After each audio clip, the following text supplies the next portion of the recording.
এই সংসারে অনেক অনেক এমন জ্ঞানী আছেন যারা নিজের সমস্ত জীবন জ্ঞান অর্জন করতে অতিবাহিত করেছেন। এই সংসারে এমন কোনো বেদ নেই, কোনো পুরাণ নেই, কোনো শাস্ত্র নেই, কোনো ভাষা নেই যা ওনারা জানেন না। এমন কোনো বিষয় নেই যা নিয়ে ওনারা কোনো বক্তব্য রাখতে পারবেন না। কিন্তু আমরা এই সকল জ্ঞানীকে কি ভালোবাসতে পারি? এনাদের সকলকে সম্মান করতে পারি না। কারণটা কি? দেখুন, বেদ পড়া একটি আলাদা বিষয়, বেদনা বুঝতে পারা অন্য ব্যাপার। এবং বেদনা বোঝার জন্য, সেই জ্ঞান লাভ করার জন্য আপনাকে মন থেকে করুণা এবং প্রেমের সঠিক অর্থ বুঝতে হবে। সামনের ব্যক্তির বেদনা বুঝতে হবে, তার যন্ত্রণাকে বুঝতে হবে। তারপর যে জ্ঞান আপনি অর্জন করেছেন বেদ থেকে, পুরাণ থেকে, শাস্ত্র থেকে, তা প্রয়োগ করে তার বেদনার নিবারণ করা, সেটা বেশি গুরুত্বপূর্ণ।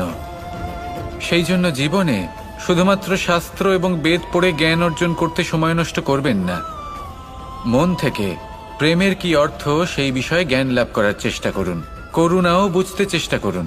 একজন শ্রেষ্ঠ ব্যক্তি হয়ে উঠুন আর আমার সাথে ভালোবেসে বলুন, রাধা রাধা। আমাদের জীবনে অনেক ধরনের ব্যক্তি এসে থাকেন। কেউ কেউ আমাদের সাথে থেকে যান, কেউ আমাদের থেকে দূরে চলে যান।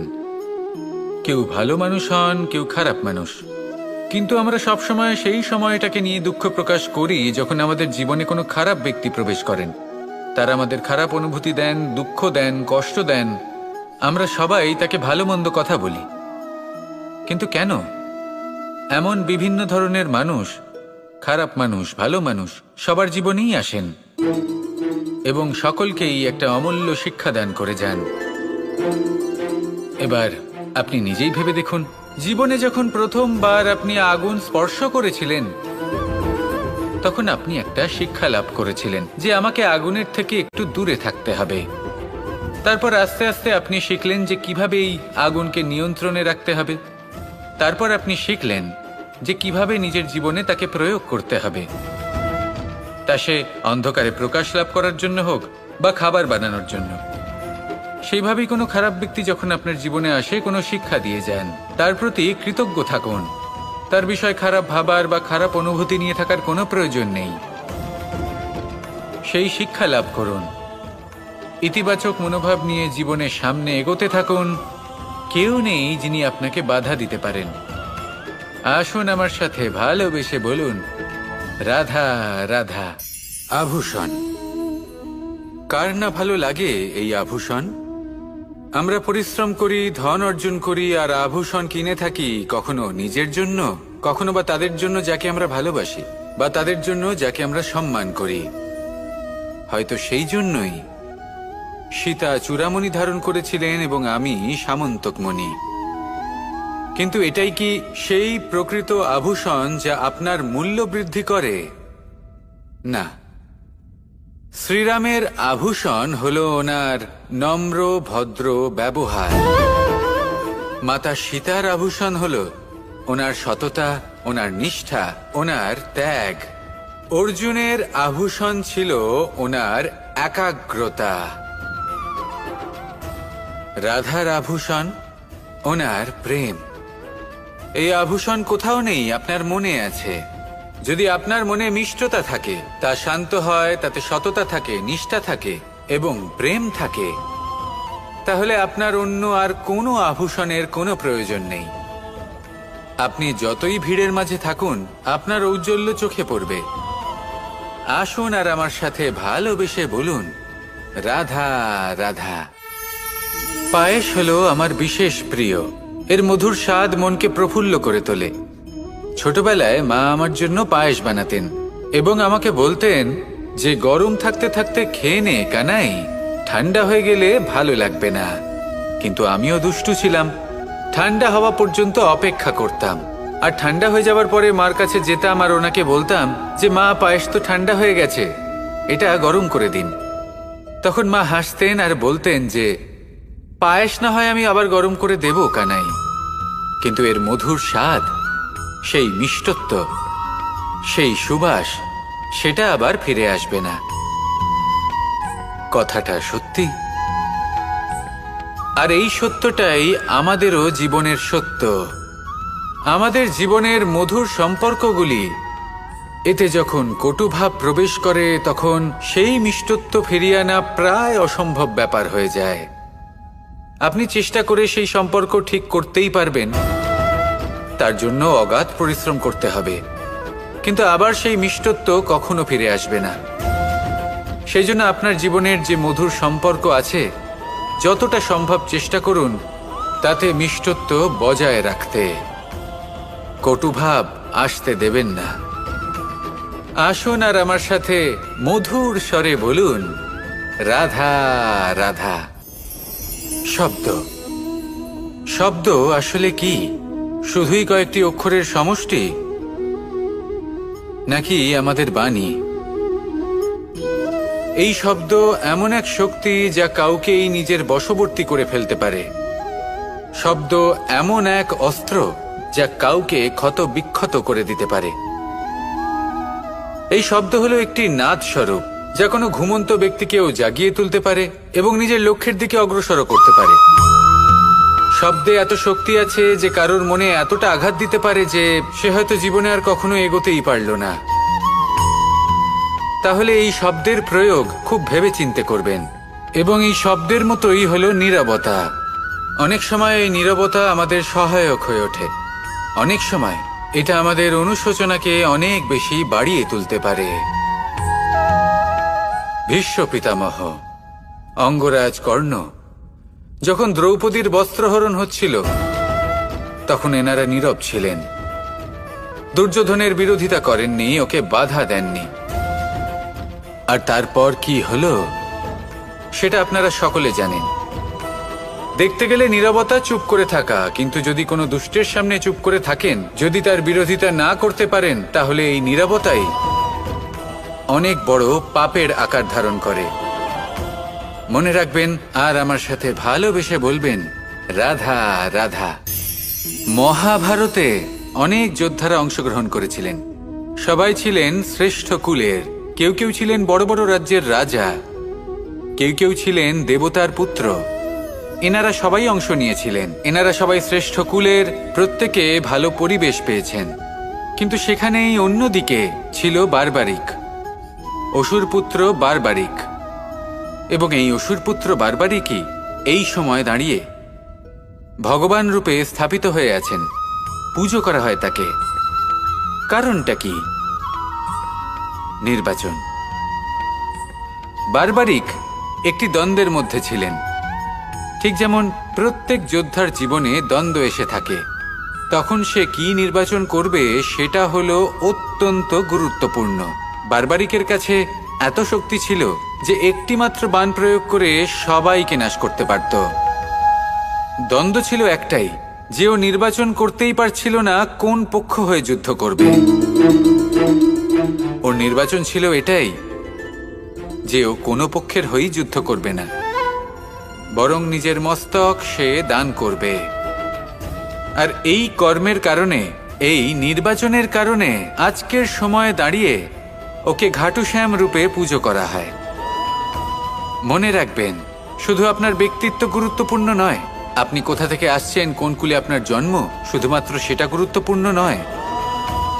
সব থেকে বেশি গুরুত্বপূর্ণ হলো আপনার কর্ম, আপনার নির্বাচন। আসুন আমার সাথে ভালোবেসে বলুন, রাধা রাধা। কখনো কোনো প্রজাপতিকে উড়তে দেখেছেন? কি সুন্দর উড়ে বেড়ায় সে, এক ফুল থেকে অন্য ফুলে, এক পাতা থেকে অন্য পাতার ওপর। কিন্তু সে কিভাবে উড়তে শেখে কখনো ভেবেছেন? জন্ম থেকেই কিন্তু প্রজাপতির ডানা থাকে না। ও কিন্তু ছোট্ট একটা ডিমের আকারে জন্ম লাভ করে। তারপর সেই ডিমটি ভেঙে একটি কীট বাইরে আসে।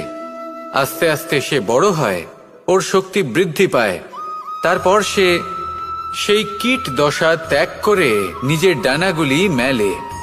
এই প্রক্রিয়া তার কাছে সরল নয়, অত্যন্ত যন্ত্রণাদায়ক প্রক্রিয়া, কিন্তু সে সেই যন্ত্রণা মেনে নেয়। আর তারপর আস্তে আস্তে সে উড়তে শেখে। শুধুমাত্র আকাশে উড়ে বেড়ায় তা নয়, আমাদের মনের মাঝে উড়ে বেড়ায়। এবার এই ডিম থেকে প্রজাপতি হয়ে ওঠার যে যাত্রা, এটা যতটা কঠিন, ততটাই কঠিন হয় এই সংসারে শ্রেষ্ঠ কর্ম করা, ততটাই কঠিন হয় এই সংসারে মহান হয়ে ওঠা। সেই জন্য প্রয়োজনীয় প্রচেষ্টা এবং সময়।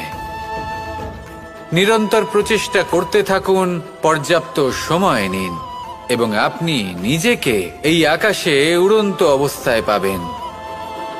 আসুন আমার সাথে ভালোবেসে বলুন, রাধা রাধা। ঈশ্বর আসলে কে? সংসারের বেশিরভাগ মানুষের কাছে ঈশ্বর হলেন এই সংসারের রচয়িতা, পালনকর্তা। কারোর কাছে উনি জ্ঞাতা, কারোর কাছে উনি হলেন আস্থার প্রতীক, আবার কারোর জন্য শুধুমাত্র অন্ধবিশ্বাস।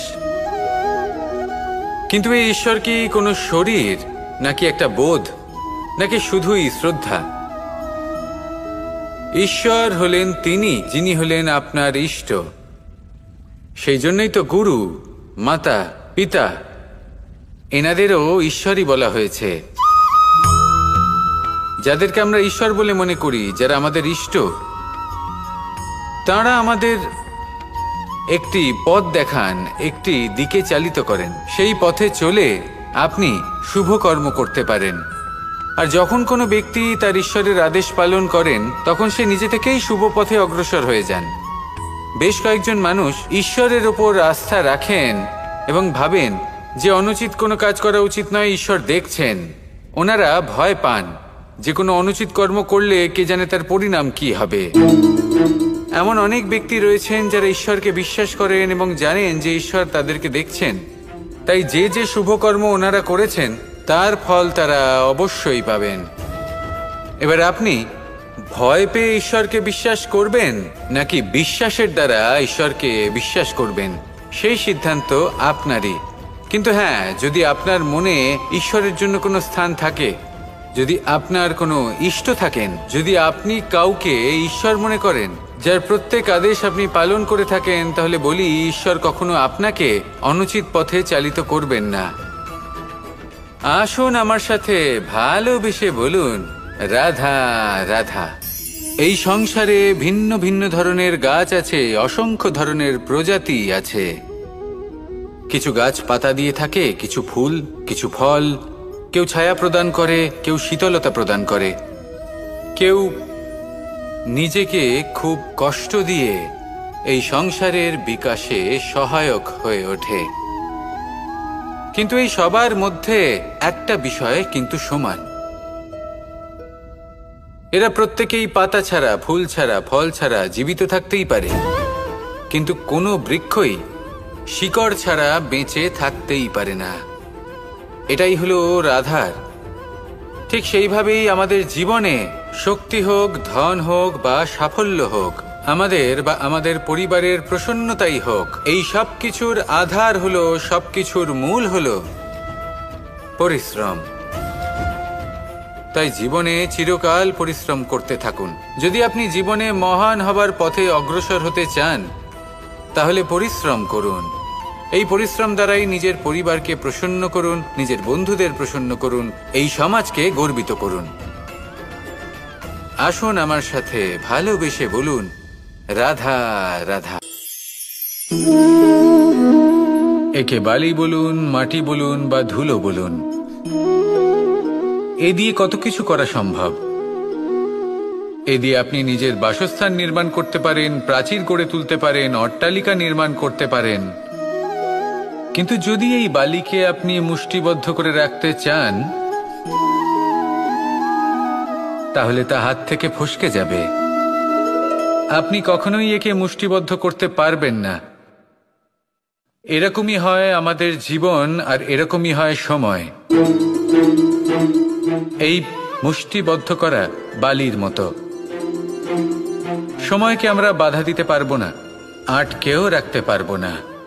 এ হলো প্রবাহমান। জন্ম থেকে মৃত্যু পর্যন্ত এই যে সময়, তা খুবই সীমিত।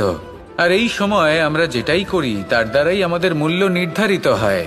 আর এই সংসার থেকে চলে যাওয়ার পরেও এই সংসার এই সব কর্মের জন্যই আমাদের মনে রাখে। তাই যদি আপনি এটা ভাবেন যে আজ যে কর্ম করার ছিল আমি না হয় কাল করে নেব, কাল আমার লক্ষ্যে পৌঁছানোর কথা ছিল, আমি পরশু পৌঁছবো না। এই সময় খুব মূল্যবান, একে নষ্ট করবেন না। এই সময়কে সদ্ব্যবহার করুন, মহান হবার পথে অগ্রসর হন। একে যদি মুষ্টিবদ্ধ করে রাখার চেষ্টা করেন, এই সময় থেমে থাকবে না। আসুন আমার সাথে ভালোবেসে বলুন, রাধা রাধা। এই সাগর কত বিশাল আকার, কখনো শান্ত কখনো উত্তাল, কিন্তু এই সাগরকে এত মহান কে করে তুলল? জল। এবার এই জলের যাত্রা দেখুন, সেটা কতটা কঠিন। এই জল সাগরে থাকে, সূর্য ওকে এতটা উত্তপ্ত করে তোলে যে এই জল নিজের অস্তিত্ব হারিয়ে ফেলে এবং বাষ্পে পরিণত হয়ে হাওয়ায় মিলিয়ে যায়। তারপরে আকাশে যায় আর নিজের অস্তিত্ব আবার হারিয়ে ফেলে, মেঘে পরিণত হয়। তারপর এই মেঘ কোথাও গিয়ে কোনো পর্বতে ধাক্কা খায়, তারপর আবার এই জল নিজের অস্তিত্ব হারায়। তারপরে বর্ষার রূপ ধারণ করে তা বর্ষিত হয়, বা কোনো পর্বতের চূড়ায় তার শিখরে বরফের রূপ ধারণ করে। তারপরেই বর্ষা মাটির দিকে নিজের যাত্রা শুরু করে। এবার মাটিতে ঝরে পড়া এই বর্ষা স্রোতের আকার ধারণ করে এবং আস্তে আস্তে বইতে থাকে। এই নদীর আকার ধারণ করে এবং নদী রূপে বইতে বইতে পাথরে ধাক্কা খায় বা কোনো পর্বতে ধাক্কা খায়, আর তারপর এই নদী এসে সাগরে সমাহিত হয়ে যায়। নদীর এই জল আবারও নিজের অস্তিত্ব হারিয়ে ফেলে, কিন্তু এইবার সেই জল নিজেই সাগরে পরিণত হয়। এটা আমাদের সকলের জন্য একটা শিক্ষা যে এই সংসারে জীবন এবং সময়ের হলো এক অনন্ত যাত্রা। এই সংসারে যা কিছু আছে তার সূত্রপাত কোথাও একটা হবেই। সেই জন্য মৃত্যু এবং সমাপ্তির চিন্তা ত্যাগ করে দিন, আর যে সূত্রপাত আপনি লাভ করছেন তার আনন্দ উপভোগ করুন। ভেবে দেখুন আপনি কিভাবে শ্রেষ্ঠ কর্ম করতে পারেন যাতে এই সংসার এবং এই সমাজ, এই দুইয়ের মঙ্গল সম্ভব। আসুন আমার সাথে ভালোবেসে বলুন, রাধা রাধা। খুব সুন্দর একটা কাহিনী আছে। একবার এক ব্যক্তি নিজের অসফলতার জন্য ত্রস্ত হয়ে সময় দেবতার তপস্যা করতে বসলেন। উনি তপস্যা করলেন এবং সময় দেবতা প্রসন্ন হলেন, মানুষের রূপ ধারণ করে ওনার সামনে প্রকট হলেন। এবার সেই ব্যক্তি ওনাকে জিজ্ঞেস করলেন যে কি এমন আছে যার জন্য আপনি বারবার জয়ী হন আর আমি চিরকাল পরাজিত হয়ে থাকি? কেন এত পরিশ্রম করা সত্ত্বেও আমি সাফল্য লাভ করতে পারি না? তখন সময় দেবতা উত্তর দিলেন যে দিন হোক বা রাত, ঝড় হোক বা ভূমিকম্প, রোদ হোক বা বৃষ্টি হোক, সময়ের সূত্রপাত হোক বা প্রলয়, আমি থামি না, আমি চলতেই থাকি। আর সেই জন্য যিনি থেমে যান তিনি পরাজিত হন আর আমি জয়ী হই। এটাই আমাদের শিখতে হবে। জীবনে সবসময় চলতে থাকুন, কখনো থামবেন না। হ্যাঁ, কিছুক্ষণের জন্য বিরতি নিতে পারেন, বিশ্রাম করার জন্য, নিজেকে আরো সশক্ত করে তোলার জন্য, কিন্তু থেমে যাবেন না। নিরন্তর কর্ম করতে থাকুন, পরিশ্রম করতে থাকুন, তবেই এই সংসার আপনাকে মনে রাখবে। আসুন আমার সাথে ভালোবেসে বলুন, রাধা রাধা। আমাদের সকলের জীবনে একটা লক্ষ্য থাকে যেটা আমরা লাভ করতে চাই। ঠিক যেন একটা প্রতিস্পর্ধা বিদ্যমান যে কে সব থেকে আগে নিজের লক্ষ্যে পৌঁছতে পারবে। আর সেই জন্য আমরা সকলেই খুব তাড়াতাড়ি এগোতে চেষ্টা করি, বড় এবং দীর্ঘ পদক্ষেপ ফেলি যাতে তাড়াতাড়ি নিজের লক্ষ্যে পৌঁছতে পারি। কিন্তু এক অত্যন্ত গুরুত্বপূর্ণ বিষয় আছে, সবসময় লক্ষ্য সামনে থাকবে না, কখনো কখনো তা খুঁজতে হয়। এই যাত্রা খুব কঠিন হতে পারে, আর ঠিক এই কারণেই সবসময় দ্রুত গতিতে চলা বা তাড়াতাড়ি পথে চলা সেটা আবশ্যক নয়। তার থেকেও বেশি গুরুত্বপূর্ণ হলো ভেবেচিন্তে তারপর পথ চলা। যদি ভেবেচিন্তে পদক্ষেপ ফেলেন, চলতে পারেন, তাহলে সেটাই সর্বশ্রেষ্ঠ পদক্ষেপ। কখন কোন দিকে যেতে হবে, কখন কোথায় দিক পাল্টানো যাবে না, কখন গতি বেশি রাখতে হবে, কখন কম, কখন থামবো, কখন চলবো, এই সব কিছুর বিষয়ে জ্ঞান অত্যন্ত গুরুত্বপূর্ণ এবং ভেবে চিন্তে চলতেই হবে। সেই জন্য শুধু তীব্র গতিতে সামনে এগোলে চলবে না, ভাবনা চিন্তা করে এগোতে হবে। আসুন আমার সাথে ভালোবেসে বলুন, রাধা রাধা। এই সংসারের সব থেকে বড় সত্যি হলো জন্ম এবং মৃত্যু। কিন্তু আরো বড় একটা সত্য আছে, মিত্র এবং শত্রু যা আমাদের সকলের জীবনে থাকে। মিত্র সে যে আমাদের সঙ্গ দেয় এবং সংসারের সবথেকে উঁচু শিখরে আমাদের নিয়ে যায়, এবং শত্রু সে যে যে কোনো মুহূর্তে যে কোনো শিখর থেকে আমাদের নিচে ফেলে দিতে পারে। এবার বিচিত্র ব্যাপার হলো এটাই যে আমরা নিজেরাই এদের সাথে নিয়ে চলি, নিজেরাই এদের পালন করি। তা কি করে? প্রথমে বুঝুন এই মিত্র এবং শত্রু কারা। আপনার নিজের মন, আর কেউ নয়। এই মনই হলো মিত্র যখন তাতে ভারসাম্য বজায় থাকে, তা নিয়ন্ত্রিত থাকে, তা পবিত্র হয়। কিন্তু যদি এই মন অনিয়ন্ত্রিত হয়ে পড়ে, যদি আপনাকে সে নিয়ন্ত্রণ করতে শুরু করে, তখন সেই আপনার সবথেকে বড় শত্রু হয়। সেই জন্য এই মনের ওপর নিয়ন্ত্রণ রাখতে শিখুন, এতে ভারসাম্য বজায় রাখতে শিখুন। তাহলে আপনি এমন এক বন্ধুকে পাবেন যে আপনাকে এই সংসারের শিখরে পৌঁছে দেবে। আসুন আমার সাথে ভালোবেসে বলুন, রাধা রাধা। আমাদের জীবনে গুরুজনেরা, জ্ঞানী মানুষজন সবসময় একটা কথা বলেন, ধৈর্য ধরো। শুধুমাত্র দুটো শব্দ, কিন্তু কতটা বিশাল সেটা বোঝার চেষ্টা করুন। ছোট একটা অস্ত্র হাতে নিন এবং একটা বিশাল পর্বতে নিরন্তর প্রহার করতে থাকুন, ধৈর্য ধরে সেই কাজ করতে থাকুন। এমন একদিন আসবে এই বিশাল পর্বতে আপনি একটা পথ তৈরি করবেন। কোনো ধনুর্ধর যখন নিজের বিদ্যা অর্জন করেন, তখন তাকেও ধৈর্য ধরতে হয়, তার নিজেকে সময় দিতে হয়, তবেই সে ধনুর্বিদ্যা শিখতে পারে। সেইভাবে আমাদের জীবনেও ধৈর্য ধরার খুব প্রয়োজন। পরিবারে ধৈর্য রাখতে পারলে তাহলে আস্তে আস্তে দেখবেন প্রেম বৃদ্ধি পাচ্ছে। সমাজে যদি ধৈর্য রাখতে পারেন তাহলে আস্তে আস্তে এই সমাজ আপনাকে সম্মান করবে। যদি নিজের জীবনে ধৈর্য রাখতে পারেন তাহলে নিজে থেকেই আত্মবিশ্বাস বাড়বে, নিজের বিকাশ হবে। জীবনে সবই সম্ভব যদি ধৈর্য রাখতে পারেন। হয়তো আস্তে আস্তে হবে, কিন্তু হবে অবশ্যই। শুধু ধৈর্য রাখুন, কারণ ধৈর্যই সবথেকে বড় পুঁজি। আসুন আর আমার সাথে ভালোবেসে বলুন, রাধা রাধা। অনেক সময় আমরা জীবনে অনেক মানুষকে এমন বলতে শুনে থাকি যে আমি অসফল হয়েছি কারণ আমার সময় ভালো যাচ্ছিল না। আমি এই জিনিসটা লাভ করতে চাইছিলাম কিন্তু করতে পারলাম না কারণ আমার সময়টা ভালো যাচ্ছিল না। আমি আমার জীবনে ওই মহান কাজটা করতে চাইছিলাম কিন্তু করতে পারলাম না। কেন? কারণ আমার সময়টা ভালো যাচ্ছিল না। কিন্তু যে মুহূর্তে ভালো সময় আমার জীবনে আসবে, আমি সব কিছু প্রাপ্ত করব। এমন প্রায় প্রত্যেকেই বলেন। আসুন একটা কথা বোঝা যাক। একজন মালিকে দেখুন, সে প্রত্যেক দিন গাছের সেবা করে, তাকে জল দেয়, তার যত্ন আত্তি করে। কেন? প্রত্যেক দিন সেই গাছ ফল দেয় না। সঠিক সময় এলে তবেই সেই গাছ ফল দেয়, কিন্তু প্রত্যেক দিন মালি তার সেবা করে, তাকে যত্ন করে। শুধুমাত্র তখন করে না যখন সেই গাছ ফল দিতে সক্ষম। আর যদি মালি গাছের যত্ন প্রতিদিন না করে তাহলে হয়তো সেই গাছ ফল দিতেই পারবে না। এটাই হলো আমাদের জন্য একটা শিক্ষা। যখন সময় আমাদের জন্য অপেক্ষা করে না, তখন আপনি সময়ের জন্য কেন অপেক্ষা করছেন? ভালো সময়ের জন্য অপেক্ষা করবেন না। ভালো এবং শুভ কর্ম দ্বারা ভালো সময়কে নিজের কাছে টেনে আনুন। নিরন্তর কর্ম করুন, পরিশ্রম করতে থাকুন। শুভ সময় আপনা থেকেই আপনার কাছে আসবে। আসুন আমার সাথে ভালোবেসে বলুন, রাধা রাধা।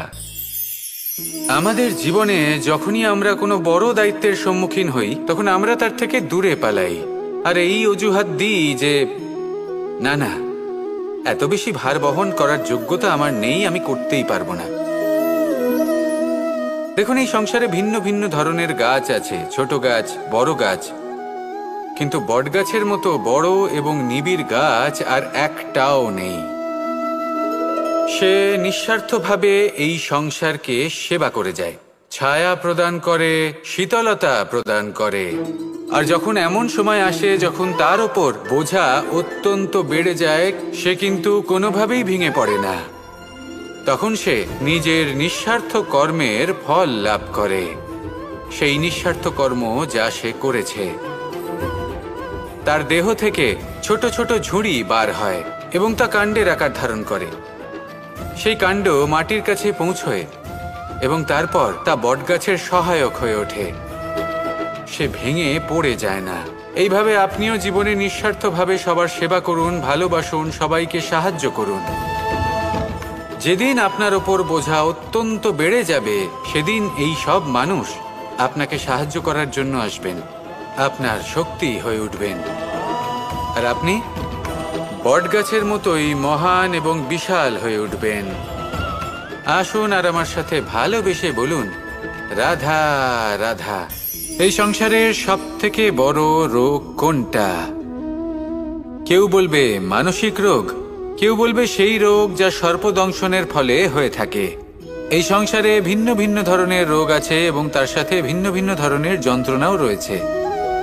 এমন একটা রোগ আছে যা চোখে দেখা যায় না, যা আপনার শরীরে কোনো দাগ রেখে যায় না, কিন্তু আপনার আত্মাকে পর্যন্ত ক্ষত বিক্ষত করে, অসুস্থ করে তোলে, বিনাশ করে দেয় আপনাকে এবং তার সাথে আপনার আত্মাকেও। এই অসুখের নাম হলো লালসা। লালসা, যে কর্ম সাধন করেছেন তার থেকে বেশি ফল লাভ করার আশা। লালসা, যা আজ আছে তার থেকে অনেক বেশি লাভ করার ইচ্ছে। এই ইচ্ছে এই সংসারে সবার থেকে এগিয়ে থাকার আপনাকে প্রেরণা যোগাবে, কিন্তু তার জন্য আপনাকে অপরাধযোগ্য কাজ করতে উৎসাহিত করবে। আপনার বন্ধু, আপনার আত্মীয়, আপনার পরিবার, এই সবার থেকে আপনি কখন দূরে চলে যাবেন আপনি বুঝতেই পারবেন না। উচিত অনুচিত কোনটা, ধর্ম অধর্ম কোনটা, সব ভুলে যাবেন আপনি। সেই জন্য মনে রাখবেন, নিজের জীবনে যদি আপনি লালসার থেকে নিজেকে দূরে রাখতে পারেন, তাহলে এর অর্থ হলো যে আপনি এই সংসারের সব থেকে বড় অসুখের ওপর বিজয় লাভ করেছেন। আসুন আমার সাথে ভালোবেসে বলুন, রাধা রাধা। মানুষ তার জীবনে দুই ধরনের পরিস্থিতিকে খুব ভয় পায়। এক, কোনো কারণবশত কারোর সামনে নত হওয়া। দুই, কোনো কারণে নিজের চরিত্র থেকে, নিজের মূল্যবোধ থেকে বিচ্যুত হওয়া। এবার কেন হয় এরকম যে কথায় কথায় কারোর সামনে নত হতে হয়? কেন বারংবার নিজের চরিত্র থেকে চ্যুত হতে হয়? এরকম কেন হয়? এটা তখনই হয় যখন আমাদের শিক্ষা এবং মূল্যবোধের অভাব থাকে। যদি মানুষের মধ্যে প্রকৃত শিক্ষা থাকে, তাহলে এই সংসারে কোনো সময় এবং কারোর সামনেই নত হওয়ার কোনো প্রয়োজন নেই। যদি মানুষের মধ্যে মূল্যবোধ থাকে, তাহলে তাকে নিজের মূল্যবোধ বা চরিত্র থেকে বিচ্যুত হতে হয় না, তা সে যাই হয়ে যাক না কেন। কোনো বালককে যদি জন্ম থেকেই সুশিক্ষার অধিকারী করা হয়, শিক্ষিত করা হয়, মূল্যবোধের অধিকারী করা হয়, তবে সে এই সংসারে এমন কর্ম করবে যাতে সে নিজেকে, নিজের পরিবারকে, সমগ্র সমাজকে গর্বিত করতে পারে। শিক্ষা লাভ করুন, মূল্যবোধ লাভ করুন এবং আমার সাথে ভালোবেসে বলুন, রাধা রাধা। একটা শব্দ আছে, পরিস্থিতি। অনেক মানুষের মুখে আমরা এই শব্দ শুনি। জীবনে যখন অসফল হই, দুঃখ আসে, সংকট আসে, কোনো বিপদ ঘনিয়ে আসে, তখন সমস্ত দোষ আমরা পরিস্থিতির ওপর চাপিয়ে দিই। আর দেখতে গেলে কোথাও না কোথাও ঠিকই করি।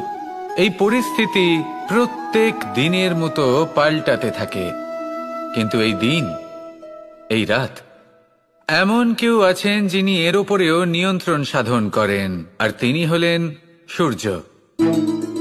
ঠিক সেই রকমই আমাদের জীবনেও সূর্য হলো এই মন।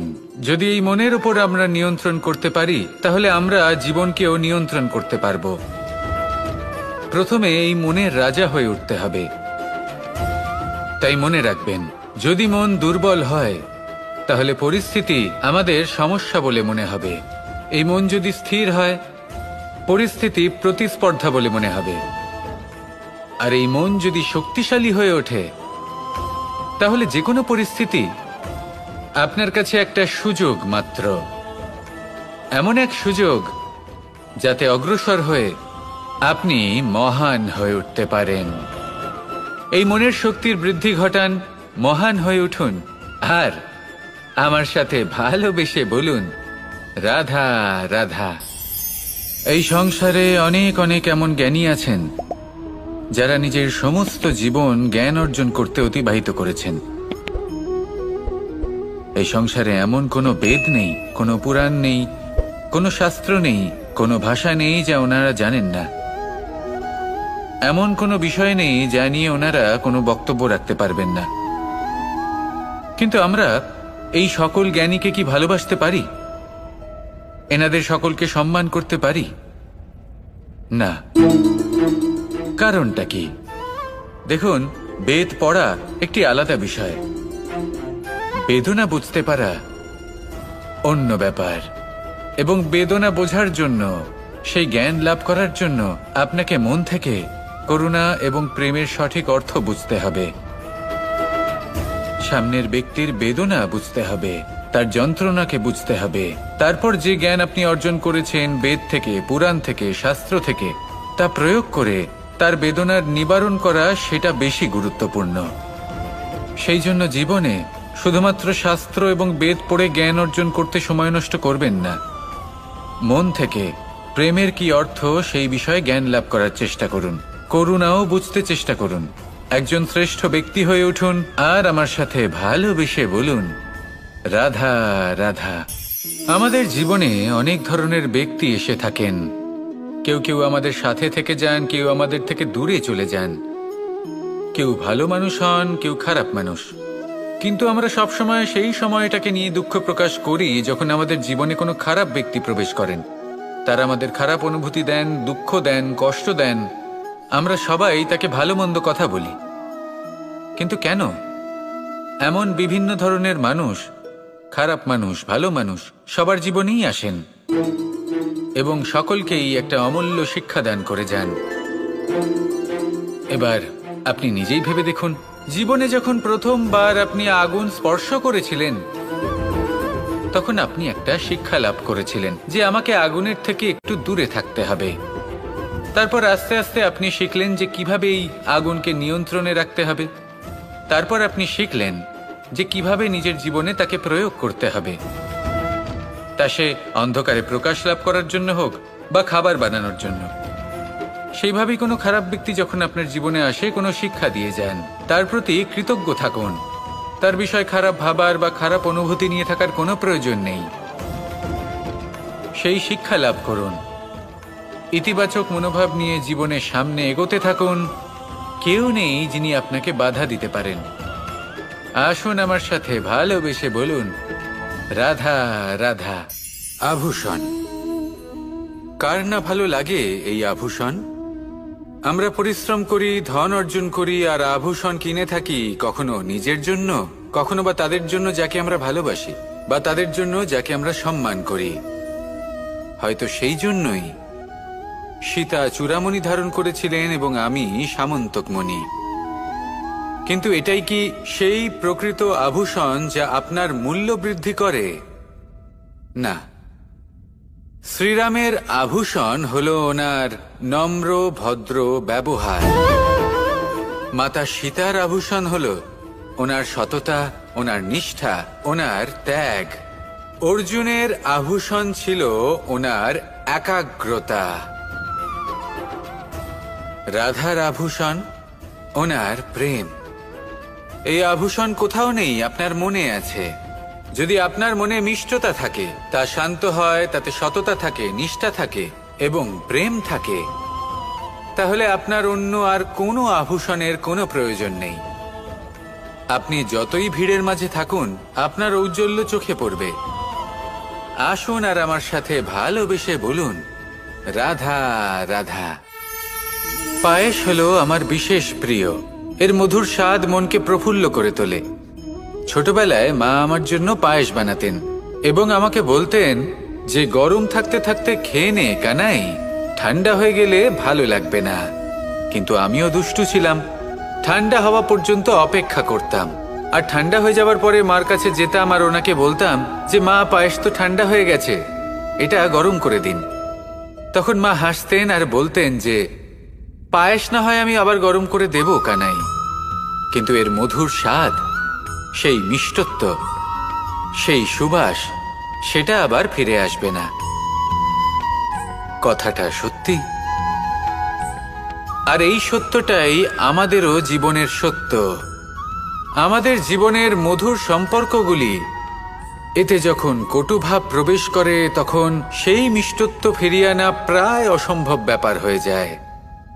আপনি চেষ্টা করে সেই সম্পর্ক ঠিক করতেই পারবেন, তার জন্য অগাধ পরিশ্রম করতে হবে, কিন্তু আবার সেই মিষ্টত্ব কখনো ফিরে আসবে না। সেই জন্য আপনার জীবনের যে মধুর সম্পর্ক আছে, যতটা সম্ভব চেষ্টা করুন তাতে মিষ্টত্ব বজায় রাখতে। কটুভাব আসতে দেবেন না। আসুন আর আমার সাথে মধুর স্বরে বলুন, রাধা রাধা। শব্দ, শব্দ আসলে কি? শুধুই কয়েকটি অক্ষরের সমষ্টি, নাকি আমাদের বাণী? এই শব্দ এমন এক শক্তি যা কাউকেই নিজের বশবর্তী করে ফেলতে পারে। শব্দ এমন এক অস্ত্র যা কাউকে ক্ষত বিক্ষত করে দিতে পারে। এই শব্দ হলো একটি নাদ স্বরূপ যা কোনো ঘুমন্ত ব্যক্তিকেও জাগিয়ে তুলতে পারে এবং নিজের লক্ষ্যের দিকে অগ্রসর করতে পারে। শব্দে এত শক্তি আছে যে কারোর মনে এতটা আঘাত দিতে পারে যে সে হয়তো জীবনে আর কখনো এগোতেই পারল না। তাহলে এই শব্দের প্রয়োগ খুব ভেবেচিন্তে করবেন। এবং এই শব্দের মতোই হলো নীরবতা। অনেক সময় এই নীরবতা আমাদের সহায়ক হয়ে ওঠে। অনেক সময় এটা আমাদের অনুশোচনাকে অনেক বেশি বাড়িয়ে তুলতে পারে। ভীষ্ম পিতামহ, অঙ্গরাজ কর্ণ, যখন দ্রৌপদীর বস্ত্রহরণ হচ্ছিল তখন এনারা নীরব ছিলেন। দুর্যোধনের বিরোধিতা করেননি, ওকে বাধা দেননি। আর তারপর কি হলো সেটা আপনারা সকলে জানেন। দেখতে গেলে নীরবতা চুপ করে থাকা, কিন্তু যদি কোনো দুষ্টের সামনে চুপ করে থাকেন, যদি তার বিরোধিতা না করতে পারেন, তাহলে এই নীরবতাই অনেক বড় পাপের আকার ধারণ করে। মনে রাখবেন আর আমার সাথে ভালোবেসে বলবেন, রাধা রাধা। মহাভারতে অনেক যোদ্ধারা অংশগ্রহণ করেছিলেন। সবাই ছিলেন শ্রেষ্ঠ কুলের। কেউ কেউ ছিলেন বড় বড় রাজ্যের রাজা, কেউ কেউ ছিলেন দেবতার পুত্র। এনারা সবাই অংশ নিয়েছিলেন। এনারা সবাই শ্রেষ্ঠ কুলের, প্রত্যেকে ভালো পরিবেশ পেয়েছেন। কিন্তু সেখানেই অন্যদিকে ছিল বারবারিক, অসুরপুত্র বারবারিক। এবং এই অসুরপুত্র বারবারিকই এই সময় দাঁড়িয়ে ভগবান রূপে স্থাপিত হয়ে আছেন। পুজো করা হয় তাকে। কারণটা কি? নির্বাচন। বারবারিক একটি দ্বন্দ্বের মধ্যে ছিলেন। ঠিক যেমন প্রত্যেক যোদ্ধার জীবনে দ্বন্দ্ব এসে থাকে, তখন সে কি নির্বাচন করবে সেটা হলো অত্যন্ত গুরুত্বপূর্ণ। বারবারিকের কাছে এত শক্তি ছিল যে একটি মাত্র বাণ প্রয়োগ করে সবাইকে নাশ করতে পারত। দ্বন্দ্ব ছিল একটাই, যে ও নির্বাচন করতেই পারছিল না কোন পক্ষ হয়ে যুদ্ধ করবে।